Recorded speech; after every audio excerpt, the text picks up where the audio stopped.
Hello, good evening everyone. I welcome all of you to YouTube channel of Gradeup. I hope all of you are doing good and staying safe.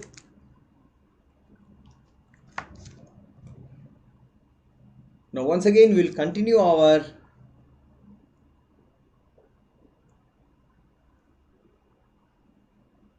booster series for the BARC. All of you please join together as fast as possible. Then we'll see and we'll start our class.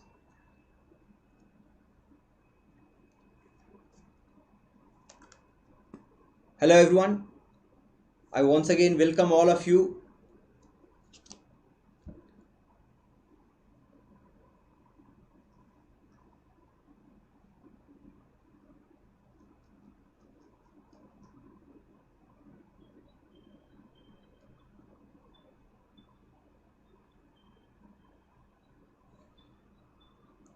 Please share it and join it as early as possible.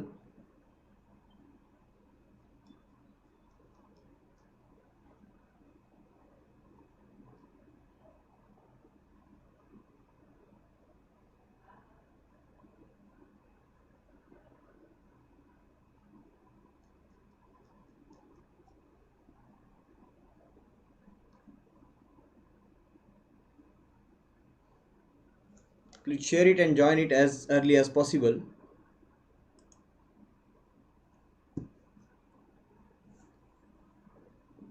Am I audible to all of you?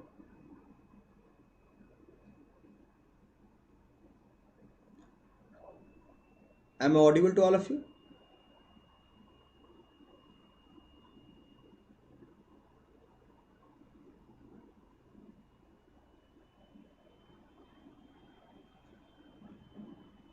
Okay. Hello. Hello, Swami.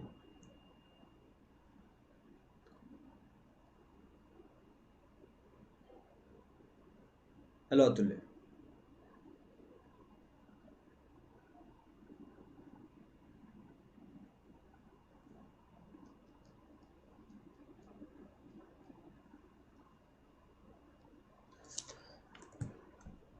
Okay, let us start our session. Maybe due to the Wednesday in between,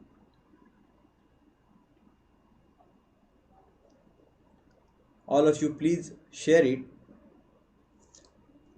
and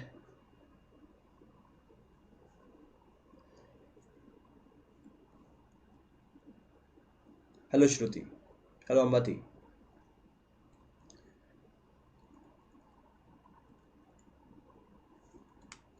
Okay, let us proceed for our journey. So, structural analysis part 2. I welcome all of you once again. Once again,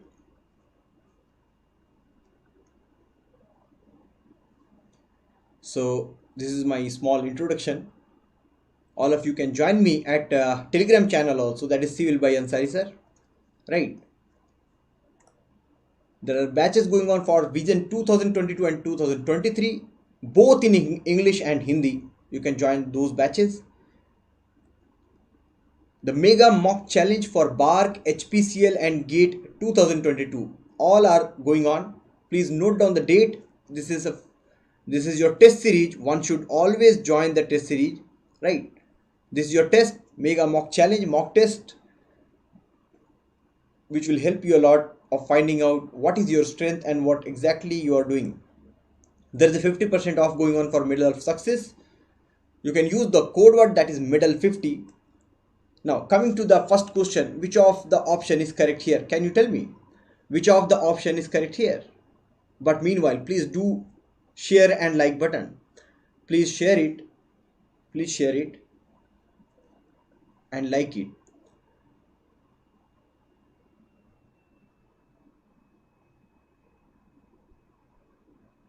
Concept building series is going on in app, so you can join me on app, that is at 6 p.m. Whatever the series I'm conducting in app, it is based on concept building series, so there you can join. Yes, absolutely. Which of the option is correct? This is a trust, right? This is nothing but your truss, and for the truss, you know that for the stability, you know how to check the stability of the truss. You should understand. First of all, remember that all the triangular panels in the truss are stable one. What's that? All the triangular panels are stable one, and along with that, few of the things which you have to think about it. First of all, check it out. What is the static indeterminacy for this truss? So number of member, as I told you, the static indeterminacy is nothing but m plus r minus 2j. Here, if you check it out, you have number of member 2 and number of unknown reactions are how many reactions you have here. So mixed up answers, I'm getting it out. So how many number of reactions you have here? Total 4. Can you check it out? See. Oh, I'm sorry. Is it visible to you?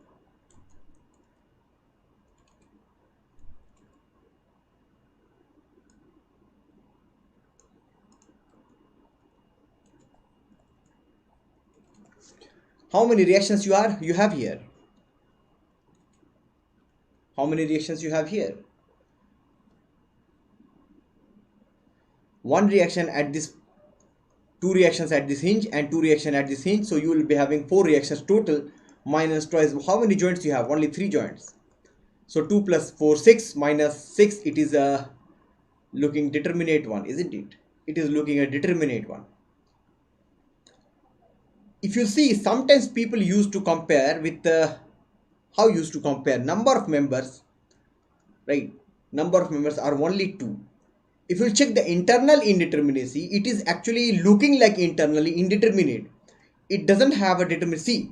If the same structure, if I'll convert it to same structure, if I'll convert it to maybe this shape, if I'll provide the, instead of the hinge, if I'll provide the roller, what will happen? What will happen? Simply the roller can move here, roller can move here, and without any trouble, without any trouble,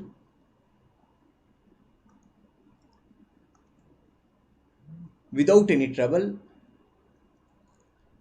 your member, see, this joint will come down, this joint will come down. I'll just draw the diagram. It will come down. Maybe this is the new diagram which will be constructed. See, can you see that? So there is no force which will develop in the member during the time of deformation. Now it is also a type of, see, your truss is going to get deflected, but no force generated. Now it is the unstable one. It is unstable. No one is going to restrict that movement. Did you get that? No one is there to restrict the movement. But here, as long as, if you see, due to the extra unknown or extra restraint provided at the support, it will restrict your movement. So you are having a two choice. Either you provide the restriction through the support here, or you provide the member directly over it. So even if you provide the member directly over it, that will also provide the stability to the structure.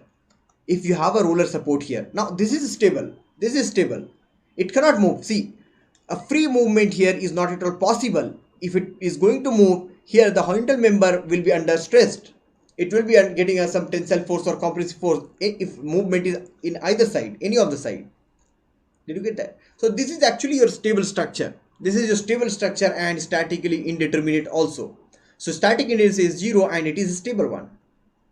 And it is a stable one. Right? What about this one? Which one of the option is correct here? Which one of the option is correct here?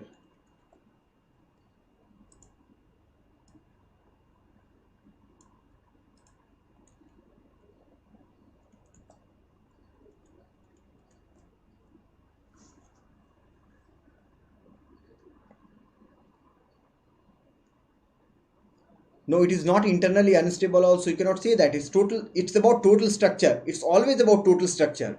Saying only that internally stable and unstable doesn't serve the purpose. Saying about that internal, internally that structure is stable or unstable is not going to serve the purpose.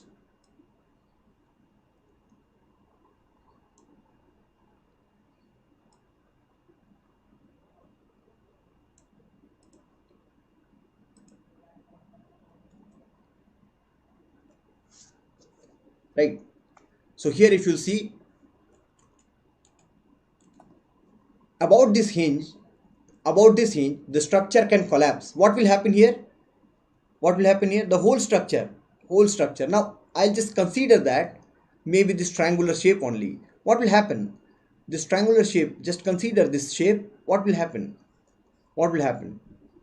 These two triangular panels you just consider, and here if you have a roller, what will happen?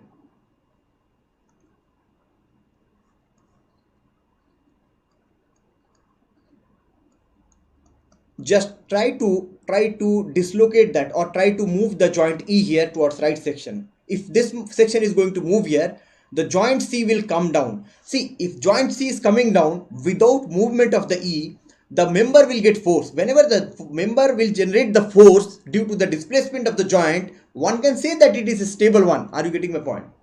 See, always remember, for the stability purpose, if you are moving any of the joint and the member will get some force, either tensile or compressive, one should understand that it is a stable structure.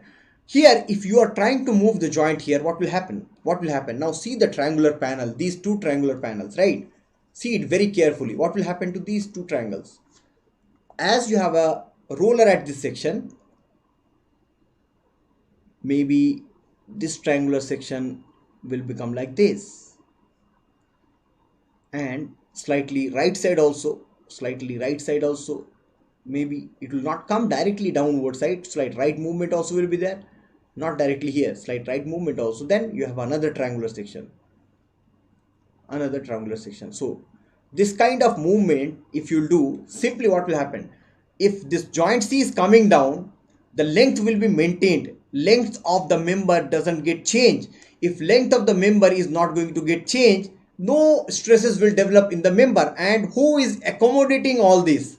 Who is actually able to do that? Due to which support, or which mechanism, or which kind of movement you are able to get no force in any of the member?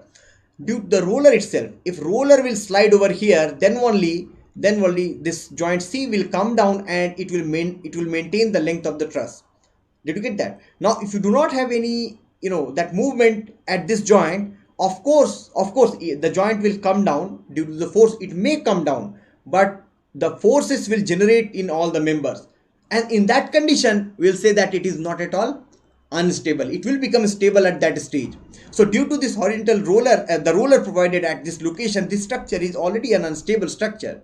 One more thing, remember, once the structure will become unstable, there is no point of talking about whether it is determinate or indeterminate. Once the structure becomes unstable, there is no point of talking about determinate or indeterminate. That's all. Simple as. Which of the option is correct here?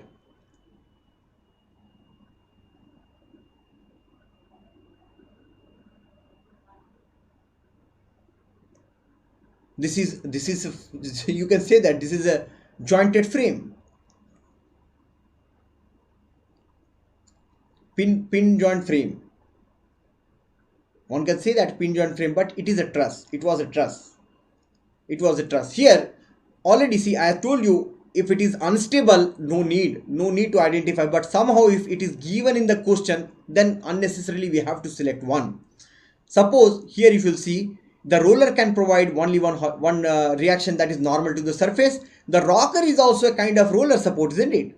Rocker support, several times I told you, is also a type of, actually it is kind of roller support only. What will happen to the rocker support?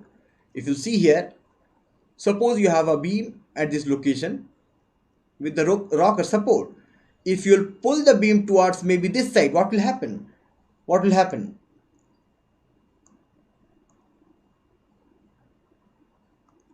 If you pull the beam toward this side, it will simply rotate about its end and it will become like this. So it will allow the movement in the parallel to the surface, or I should say here I can say that it is in horizontal direction. It will allow the movement. It is kind of roller only, and it will provide the reaction that is normal to the surface only. So it's a kind of roller only. Now you see the reaction, you are getting it from this roller, and from this roller they are actually concentric at this place. So this structure is no more stable. It is completely an unstable structure. It is an unstable structure. Are you getting my point? This is an unstable structure.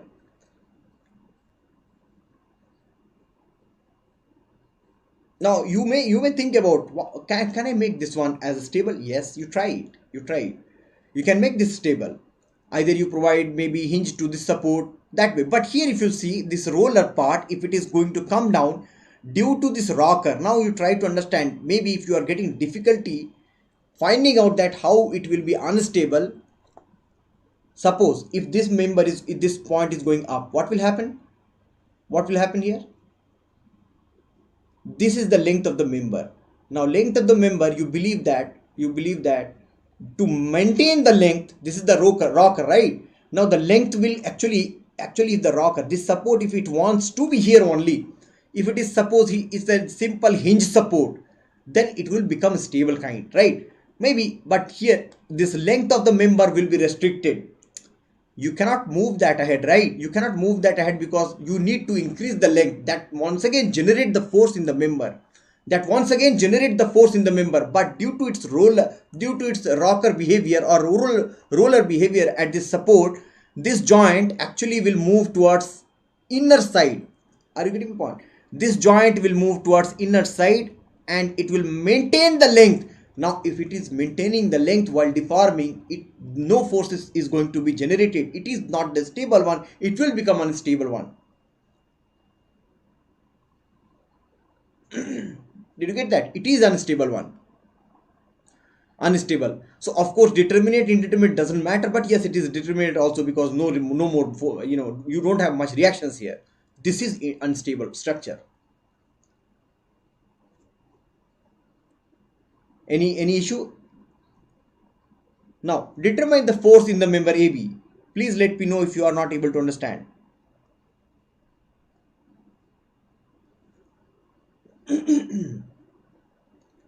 Determine the force in the member AB. Determine the force in the member AB.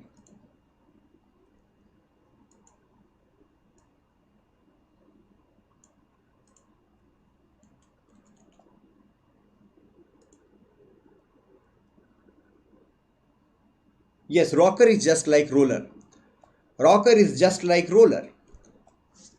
Determine the force in the member AB. How will do that?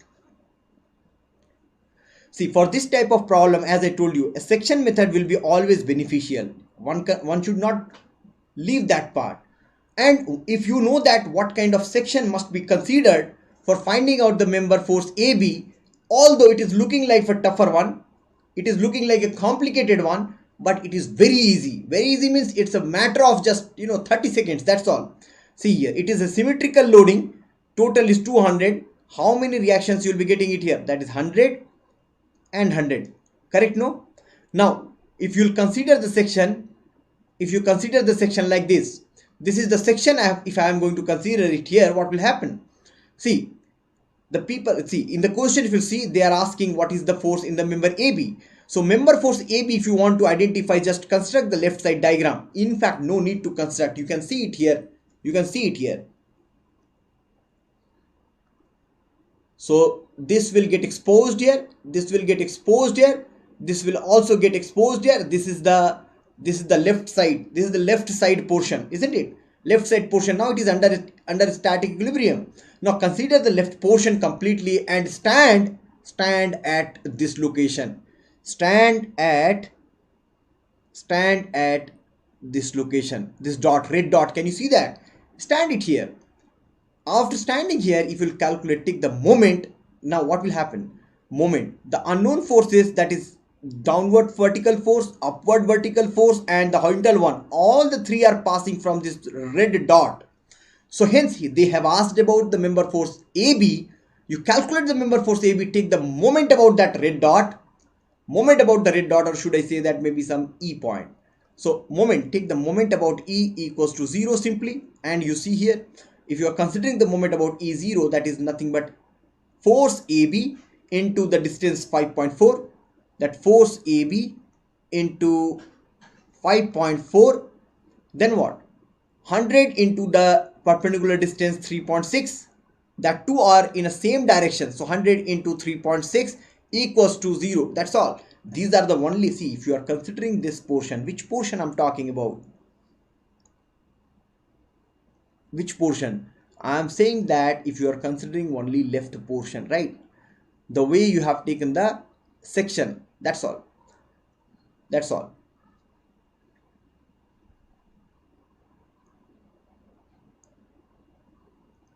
Now what will be the member force here? FAB. You will get minus of 66.67 kilonewton. What does it mean? You have considered all the member forces are under tension. You are getting minus. That what does it mean? It is under compression. That's all. That's all. Member is under compression. Member is under compression. Any doubt? So see how much time it will take. It will not take more than 30 seconds. It will not take more than 30 seconds. But if you will get afraid, then yes, of course it will be a trouble for you.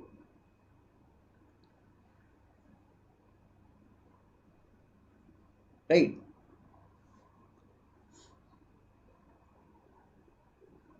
Yeah, section passing through joint will create trouble. What is the force in the member 1? Span is, see, section you can take wherever you want to take. Wherever you want to take. But I'm just not, saying, I'm saying that just it is not recommended. Don't take it from the joint. Take it, see, if you, any rigid joint, any rigid connection, if you're talking about, if you'll take the section about any rigid portion, what will happen? What will happen? Total 3 forces will generate, isn't it? That is axial one, transverse one, and the moment. It depends once again. In a truss, actually, you are taking the section, and you know that in any of the truss member, there is only one, that is axial force. So it is actually, it becomes easier. Unnecessary. What is the use of taking section at maybe joint? One can take joint, anywhere, no problem at all. But that is not needed at all. So what will be the force in the member 1, in this member? What will be the force in this member? Can you tell me? How I'll do that? So whenever you see this type of stresses and all, do not worry at all. First of all, very first thing, you calculate the reaction. What is the reaction here? 6 meter span, 36. See, 1, 2, 3, 4, 5, 6. This 20, you will get 10 and 10. Correct, no? For this 30, how much you will get? 30 into far end. What is that? 6 plus 6, 12. 12 divided by, what is the total length? That is 36. Then you will get how much? You will get 10. If it is 10 here out of 30, it will become 20. So final reaction, actually you have a 30 here and you have a 20 here, isn't it? 20 here and 30 here. You got the reaction. Then what? He is asking about the member force 1. So you have to select the section in such a way that it will cut the member. It will cut the member of your interest. It will cut the member of your interest. Now take the section, that's all. Take the section. If you take the section, consider maybe any one side, maybe left side if I'll consider here. If I'll consider the left portion, these are the exposed force. Consider the left one. These are the exposed force here. Now this is the member force 1. Now you see here, without any hesitation, if you are going to stand at this location, suppose this is joint once again E. If you will stand at E and considering the left portion, so after considering the left portion, the total reaction you have here already 20, it is already we have calculated, isn't it? And nothing else in this particular section. You have only one thing, that is reaction, if you are going to consider the left section under static equilibrium. Then what? You stand at this joint E. Why? Because these two unknowns, which two? The other two unknowns will become 0.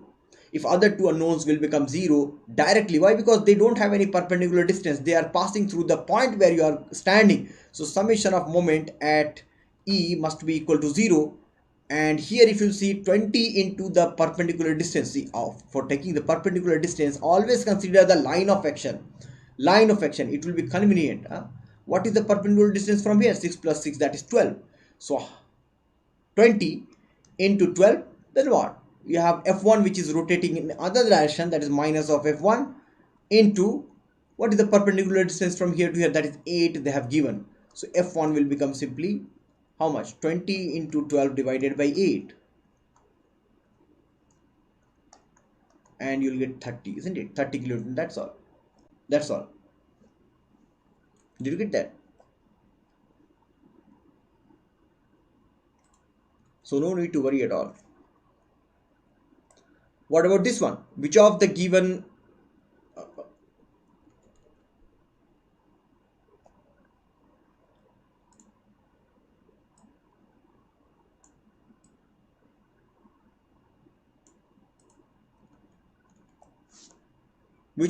member will be under axial load?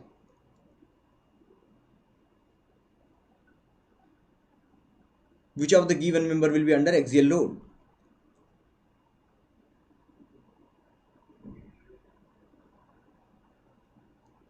Please tell me. Which of the option is correct here? See, this is related to a zero member force. Several times we have seen that. Several times I told you how to calculate the zero member force. How to calculate that? So only 3-4 things I told you. That is, first thing, any force at a joint will not exist. I'm talking for the term in the terms of static equilibrium. Yes, it will exist. The force will exist, yes. But yes, this force will take the joint away. That force will take the joint away, isn't it? Any two force at a joint also cannot exist. Yes, they will also exist. They must act in an opposite direction with the same magnitude. They must act in an opposite direction with the same magnitude. Otherwise, they cannot.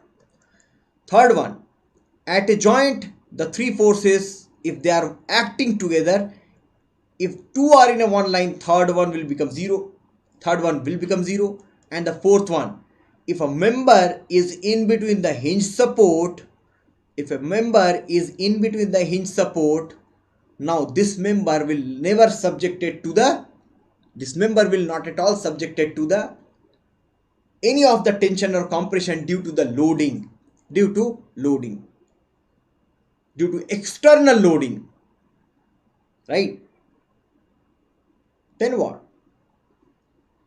So how many, see here, this is a joint, two forces are meeting, they will not exist. This is a joint. Now here already this is a zero member force, so this also will not exist. They are the two member force meeting at joint. At this joint, these two are meeting, they will not exist. At this joint, these two are meeting, they will not exist. At this joint, 1, 2, 3, 4 are meeting, they will exist. At this joint, you have a reaction, 1, 2, 3, 4. 4 are there, I cannot say anything. At this joint, I have 1, 2, then 3, 4. I have a 4, I cannot say anything. At joint G, three forces are meeting and two are in a one line, so member EG also will not exist. So you have how many member forces? How many members are there for this loading condition which will take the load? That is only, you have FE, EH, FE, EH, and then what? Then what? You are thinking about FH? Are you thinking about FH? No. See, try to understand one more theory here. Suppose you have a FH, right? Now FH is actually in between the two hinge support. FH is actually in between the two hinge support. You have a two different member, that is not FG and GH. GH. Now for the FG and GH, there is another member, it was attached here, that was EG. Now as long as EG has become zero member force, in between the F and H, there is a joint, I'm not denying that. But no members are attached here, so they are not going to get any force in between. FH does not have, so you can consider FGH as one member. Now if these two members are in between FH and F and H, both are having hinge support, no forces will develop in member FGH, or I should say in member FH. So member FH will not be having any of the forces. Are you able to understand that? Member force FH will not be having any of the forces. So which of the member will be considering, which of the member will be taking the forces? That is nothing but FE and EH, that's all. FE and EH, that's all. What about this one? Which of them is not zero member force in the following truss?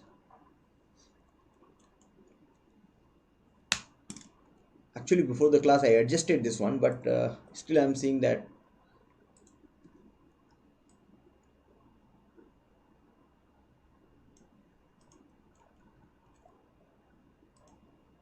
I'll take care of it from next class. Or maybe diagram I will keep it right side. Diagram I will keep it right side. Which of the following is not a zero member force in the following truss? It is very easy, very easy. See what I told you, similar thing you remember. Here I'll show you one by one. Please see it carefully. Watch it carefully. So maybe start from here. Joint N, 1 by 1 C. Joint N. How many member forces are there? 3. Or I should say how many forces are there? Because it is not about the member force. It is about at a joint whether the member force is there or applied load is there or a reaction is there. All to be considered as a force only. All to be considered as a force only, right? A support is there. I'm sorry. It is simply supported. Trusses generally will be given for the simply supported. If nothing is given, you can imagine, you can assume that. So at joint N, 3 are meeting, 2 are in a one line, so ON will be 0. Now as it is now ON has become 0. Now stand at O. Now only 3 are meeting, 2 are in a one line. AO and OJ are in one line, so OM will become 0. Now which one we can see here? Which one? L. Can you stand at L? ML and LC are in one line, so KL will become 0. 3 are meeting and 2 are in a one line, so third one will become 0. That is the only concept I told you to remember. Stand at K. Now already KL has become 0. Already KL has become 0. So now it has only 3 members which are meeting at K. Only 3 members are meeting at K. 2 are in a one line, so KM also will become 0. KM also will become 0. Then now you stand at M. Now you stand at M, and at M what will happen here? All the members, most of them has become 0. It has only now NM, ML and MJ. So only 3 members are meeting at M and 2 are in a one line, so third one also will become 0. Now stand at J. Now 3 are only meeting, 2 are in a one line, third one will become 0. Stand at O. What you'll say about O? At this joint there is only one member which is meeting. There is only one member which is meeting, so it will also become 0. Are you getting my point? At joint AO, there is only one member AO is meeting. It will become a 0 member force. That's what I told you first thing. At a joint, a single force cannot exist. Yes, it can, but it will take away the joint. But we are studying about the static equilibrium. Did you get that? And then what? Say similarly you start doing it here. At F, this will become 0. At D, we cannot get it. At G, these 3 are there, so this will become 0. And what else? Nothing else. That's all. No, I'm actually teaching similarly how to see the 0 member forces also. Although all these 0 member forces, if you have started calculating, it is of no use here. It is of no use here. Which of the member is not 0 member force? See, check out the members given here. Right? EG. Where is the member EG? EG. Check out for the EG. It is 0, 1. NO is 0, 1. JM is 0, 1. DI. Here DI directly, if you'll see here at this joint, how many forces are there? How many? 3 member forces and 1 applied load. So altogether 4 forces are there. One can say that DI is not at all a 0 member force. So this is the only one which is not a 0 member force. Can you answer this one?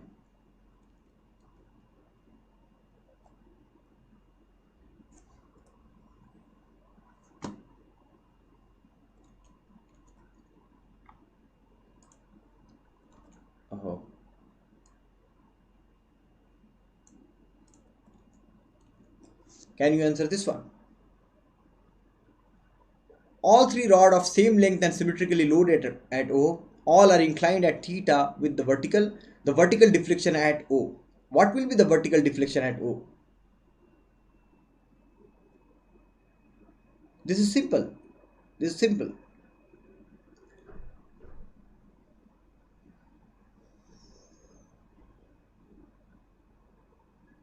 Can you do that? Calculate the total strain energy here. How you'll calculate the total strain energy? First of all, you need the member force, isn't it? For axial member, that is truss. For axial member, you know that the strain energy, summation of all the strain energy, that is what? P square L by 2AE. So P square L by 2AE. But I don't know what is the force P. What is the force P in each and every member? Let us consider the forces are F1, F2, F3. Or maybe if it is a symmetrical one, I can directly say that F will be getting generated here. So I will say that F. Now, all the three F, they have a F. If you take the component, it is making a theta with the vertical. So F cos theta is the vertical component. So 3F cos theta is the vertical component, will be taken load by P. So at a joint O, if you consider the equilibrium, 3F cos theta is equals to P, and a member force F will become simply how much? P by 3 cos theta. P by 3 cos theta. That is the force you have now. So summation of P square L by 2A, 3 members are there. So for that, I will just multiply with the 3. So strain energy summation, that is 3 into P square L by 2A. So if you write down what is that, P by 3 cos theta square L by 2A, isn't it? Now whatever you got it here, just simplify that one. So how much you'll get? 3 will get cancelled, then 3 to just 6. So you'll get P square L by 6AE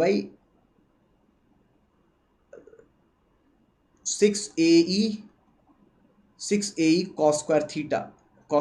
Now partially differentiated with respect to P. That's all. A vertical deflection of O means what?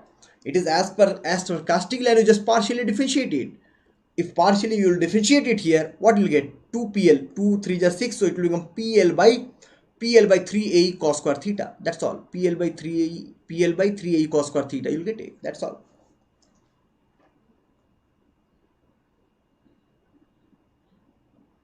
Did you get that?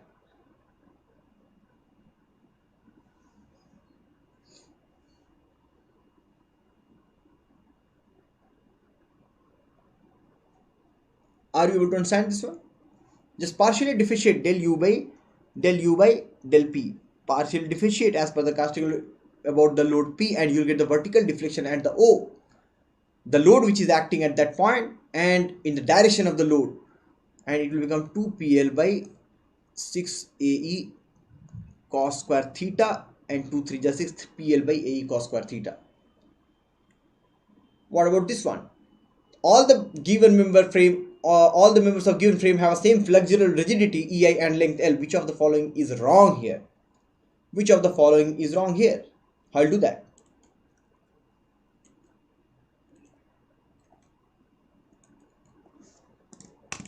How you will do this one?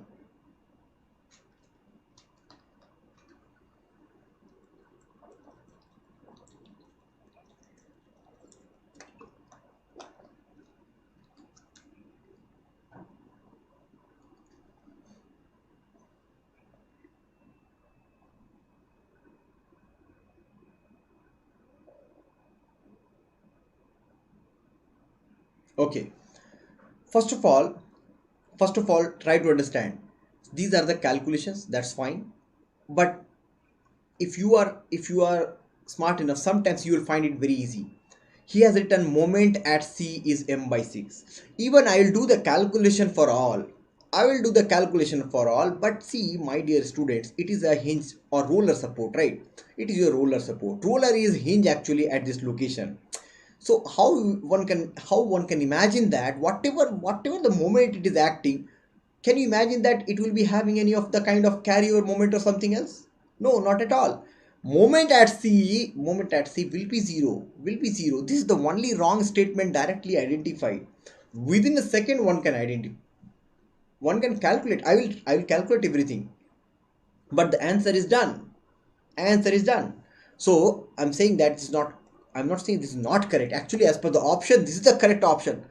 This is the correct option because at moment at C it should be 0, isn't it? Now check one by one. The question is done now. Check one by one. Stiffness of the member BA. Now BA, what is the stiffness? Remember, whenever you are dealing with the moment distribution, that is for a propped cantilever, this is a propped cantilever situation, right? BA, see here. For a propped cantilever, the stiffness we are considering as what? 4 EI by L, isn't it? 4 EI by L. 4 EI by L. For a simply supported, now for BC it will become how much? 3 EI by L. And for BD it will become once again 4 EI by L. So I'll write down here, that is 4 EI by L for this one, 3 EI by L for this one, 3 EI by L, and 4 EI by L for this one. So total stiffness, if you are talking to me about point B, about joint B, the total rotational stiffness, if I'll write it down, rotational stiffness at joint B will be summation of all this 4 4 8 3 11 11 EI by 11 EI by L. 11 EI by L means what? If you want to write it down, M equals to, how will write down? How will write down? 11 EI by 11 EI L by 11 EI by L into theta at B. That is the equation. You can write it down for the joint B. Now if someone will ask, so BA stiffness already 4 EI by L we have seen. If someone will ask what is the rotation at joint B, I'm not asking this. The rotational stiffness is 11 EI by L. What is the rotation at joint B? Yes, rotation will be ML by 11 EI. That's also correct. Rotation will be at joint B is ML by EI. So ML by 11 EI. That's also correct. What is the moment at C? What is the moment at C? It is a 0. It is a 0. That is why I told this is not correct. Wait. I'll not mark tick one, otherwise. You got my point? This is also correct. This is also correct. What about moment at A? How will you calculate the moment at A? See, for that you need a distribution factor. But how you are calculating the distribution factor here? That is moment you got it. Sorry, the stiffness you got it 4 EI by L. The rotational stiffness at this joint you got it. What is the contribution here? So the factor by which the moment will be distributed, moment C, this moment which you are applying at joint B will be distributed to all the three members, the member AB, member BC and member BD at a joint B itself. At a joint B itself, once again I am explaining it, whatever the moment you are providing will be distributed here, right, here and here. Now our duty is to find out in which ratio it will be distributed. So the ratio is very simple. 4 EI by L is the stiffness of the member AB out of 11 EI by L. Are you getting the point? Out of 11 EI by L. So that is the ratio by which the moment will be going towards member AB. So it will become how much? 4 EI will get cancelled, LL will get cancelled, you will get 4M by 11. Now if the 4M by 11 is moment will be provided to the joint B for the member AB, to the joint B for the member AB. So then after that, carry over, half of that will move towards other side. So if half of that will be carried towards the other side, it is 4M by 22. And what is 4 by 22? It is something looking like kitna? 0.18. 0.18, isn't it? Y ratio. Otherwise, how you will distribute? That's what in a distribution factor for the moment distribution table, if you remember. In a moment distribution table, if you remember, how you are doing that? What is your moment distribution table? Sorry, during the time of moment distribution, how you are constructing that? See, joint member, then you are writing down K, then summation of K, then another one is what? Summation of K, then distribution factor we are writing down K by summation of K, isn't it? K by summation of K. And then what you are doing? Suppose you are having a joint B here. Joint B here. For joint B, how many members you have? BA, BD, BC. Write down BA, BD, BC. What is the K value? That is what we have. 4 EI by L. Where I have written? I have not written here. Oh, here. 4 EI by L for this one. 3 by L for this one and 4 by L for this one. All the three you write it down. Then add it all together. Then K by summation K. That will give you the distribution factor. Now, distribution factor only helps you to distribute the moment which is applied at a joint. The distribution factor will tell you that how, if the moment is applied at a joint, will be distributed in different member. Did you get that?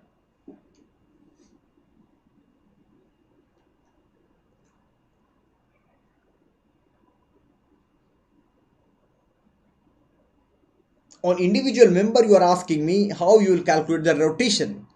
How you will calculate the rotation? Yes, do that. Do that. See, now 4m by 11 is the moment which is coming here. This is your propped cantilever. This is your propped cantilever. You tell me what is the stiffness at this location. So m equals to 4 ei by L, 4 ei by L into theta at B. This I am writing down for member AB. For the member AB. Are you listening me carefully? For the member AB, M, the moment is 4 ei by L into theta B, that is for the propped cantilever for the member AB. Now, moment you are going to get 4m by 11, write it down here, 4m by 11, that is the amount of the force which is going to come at joint B. You are not understanding it. You need, if you want to rotate any joint theta B is nothing but ml by 4ei, that's all. Now, whatever the moment you are going to apply at this joint will be creating the rotation. That's all. Did you get that? So you are actually applying the moment 4m by L. Put it here and get the rotation. Do it. M value you got it, no? 4m by 11. This is the way you will get m value for all the joints, right? You will get the m value for all the joints and you just put it there and you get the rotation at it. But you see, remember that. You cannot do it for the BC, same equation for BC, because BC is a simply supported one. BC is what? BC is a simply supported one, isn't it? Now, for the BC, if you write down ML by C, what is that? M equals to 3EI by ML by 3A. Oh yeah, that's what. You write down directly the angle. Right? Theta is nothing but here. Which theta I'm talking about? Theta at B. Now, theta at B, if you write down here, it will become ML by 3A. That's all. It is no more 4EI. Why? Because this is simply supported. Now, whatever the moment you are going to apply, that moment will help you to get the theta value at that location for that particular beam.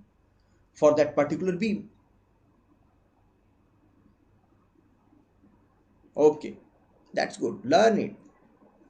What will be the correct answer for this one?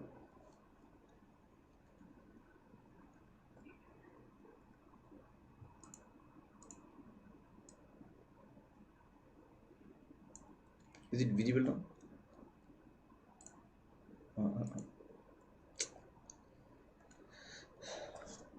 I'm sorry for this one. I have to work. For a given truss in the member PQ is short by 3 mm. Which of the statement are correct here? Which of the statement is correct here? Can you tell me?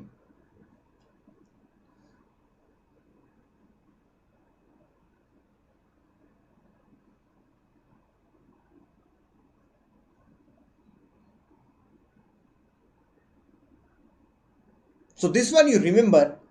Yeah, this one you remember. Oh, that is, I'm sorry, that value actually had not been given here. That there should be some value. I think that's just missed by me. That is just missed by me. Just you avoid this option. Avoid this option here. Actually, this problem I just gave to identify, understand it. First of all, try to find out whether is it a determinate or indeterminate. Can you tell me? Is it a determinate or indeterminate? So determinate or indeterminate, m plus r minus 2j. How many members you have? 1, 2, 3. 3 members. How many? What is that? R number of external reaction, right? 3. 3 minus 2 number of joints are 3. 3 to 6. It is a 0. It is actually determinate one. Yes, C is actually missing here. Just to avoid C for now. So now it is a determinate one. Remember, for the determinate one, temperature rise and lack of heat both will not create the forces in the member. For just understanding, suppose this is your This is your simply supported beam where the roller side is present at the right portion. Increase the temperature, rise the temperature. What will happen? Simply it will deform.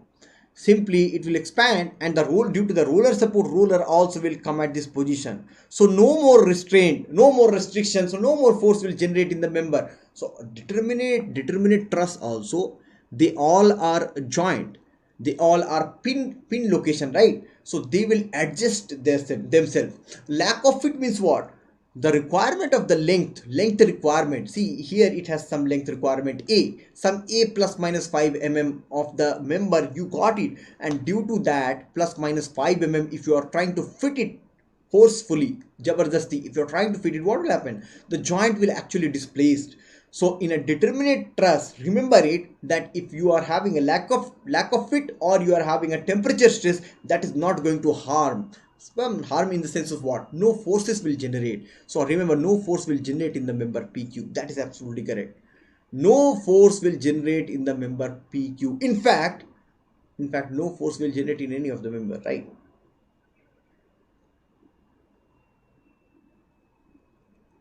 Now, the slope deflection equation at the end B of BC as shown in figure will be.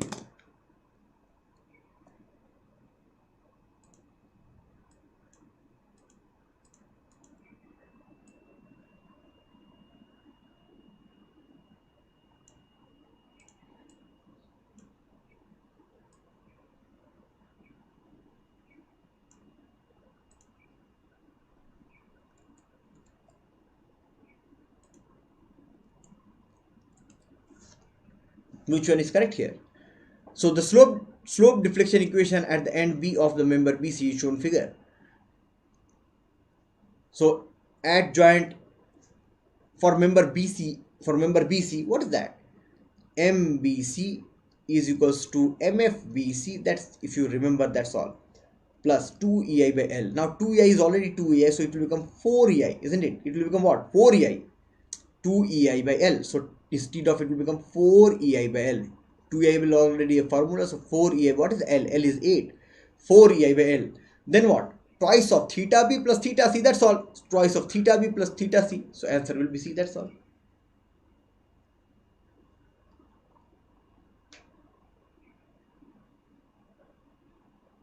Thank you, Vijay.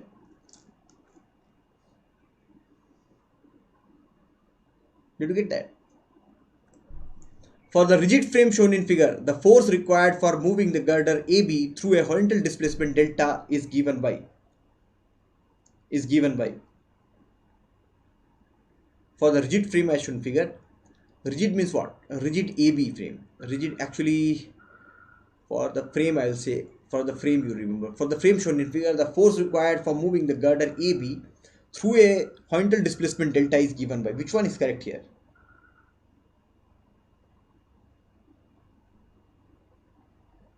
Which one is correct here?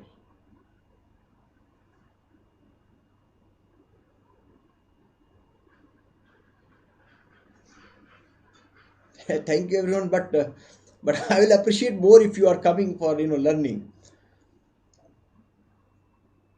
All of you, please come always, and we'll learn. That's all. Here, see, if you know about the sway, as long as it is having more that is rigid one, so no rotations will be provided to end A. Rotation will be restricted. So you should understand what will be the deflected shape of the beam or frame. So deflected shape of the frame will look like this. Oh. Did you get that? This is the deflected shape of the frame. Now if he's asking that what is the force required, what is the force required? Now suppose if this is your delta is the displacement. Now this delta, if you have to move it by delta, that is sway. You know that it is 12 EI delta by L cube, isn't it? 6 EI delta by L square. That is the moment will be generated. Then see, finally you remember that one. Every day actually I used to explain how many. If you'll ask me, I'll explain, otherwise no need at all. Okay, I'll explain. See, it's a kind of sway. So whenever there is a sway, you know that the beam is actually rotating this side. So what will happen? The moment will generate opposite to the sway. Moment will generate opposite to the sway. Beam is rotating in clockwise direction, so anti-clockwise moment will generate at the both end. And the value of the moment is 6 EI delta by L square. Remember that one. Now 6 EI delta by L square plus 6 EI delta by L square, that is 12 EI delta by L square divided by length is nothing but your reaction which will come at this end. And reaction will produce in such a way that they will oppose the motion of your net moment. Net moment is in this direction, that is anti-clockwise. So they will generate a clockwise reaction force that amounts 12 EI delta by L cube. Now if you see that 12 EI by delta by 12 EI delta by L cube here, and how much here you will be getting it, that is nothing but 3 EI delta by L square. So that also you should remember. If you have one side hinge and the sway is going to occur, only one side moment, see sway is already, the beam is rotating in, it was earlier at this location, beam is rotating in clockwise, so anti-clockwise moment will generate, but here only it will not generate at the hinge support, never generates at the hinge support, and that amounts 3 EI delta by L square. Now total net moment is how much? 3 EI delta by L square itself divided by total length of the beam will become 3 EI delta by L cube. That is the reaction which will generate. Reaction will generate in which direction? It will oppose the net moment. Net moment is in anti-clockwise, so they will generate in clockwise. So they will rotate in such a way that they will oppose the net moment, right? Now value is how much? 3 EI delta by L cube. So 3 EI delta by L cube will be here, and 12 EI delta by L cube is here. Total reaction force, if you see here, is 15 EI delta by L cube. That is the total force you need to move this girder by amount delta. 15 EI delta by L cube. That's all. So D is the correct answer. Can you solve this one? Support B sinks by 48 by EI. Find, this is EI. Support B sinks by 48 by EI. Find final end moment at A. What will be the final end moment at A? That you please do it, and tomorrow meet me. Tomorrow I will solve this one and we'll meet once again tomorrow. This is a kind of homework to you. Every time solving here doesn't help you at all. So every day you are actually forgetting it. I will not call tomorrow. You have to meet me at 3 p.m. Last structural portion where ILD and arches both will see together. And remember, this question